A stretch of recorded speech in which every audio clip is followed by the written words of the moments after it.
we find ourselves in a place where we are at an end of our road, we realize that the least in our Father's kingdom is better than living your life far away from God.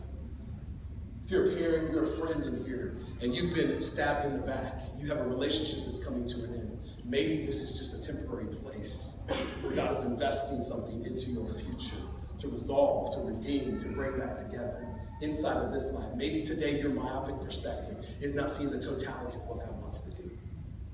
I can see this inside of our careers. I know an individual, a friend of mine, that he spent his life building houses for a large portion of his life, but an addiction took over his life, and all of a sudden his business came to ruin.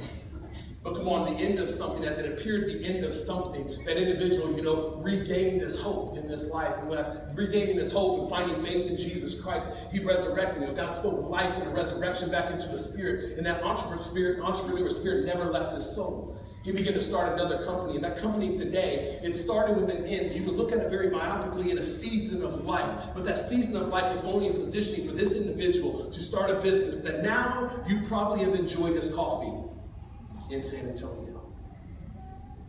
What we can find in the gospel, that if we put our stock in stuff, things, people, those things may fail us. They may discourage us. They may bring disappointment. What I understand about the gospel and what I understand about Jesus is everything that Jesus wanted to do is be a lifter of our heads. That when we come to the end of ourselves, that when our perspective is myopic and we can't see the greater totality of the situation, God wants to speak life into our hearts. God wants to speak life into our spirits. God wants us to speak hope into our hearts, that we would begin to believe again. That we wouldn't give up whenever we come to a grave that is empty. No, we would just see, man, this is a new opportunity that God has for us. This isn't the end of something. This is the start of something that God wants to do. It's the start of a restored relationship. It's the start of a new beginning inside of my career. It's the start of a new opportunity that I have in order to invest my resources, my talent in a place that God can use me to bring the gospel to the world.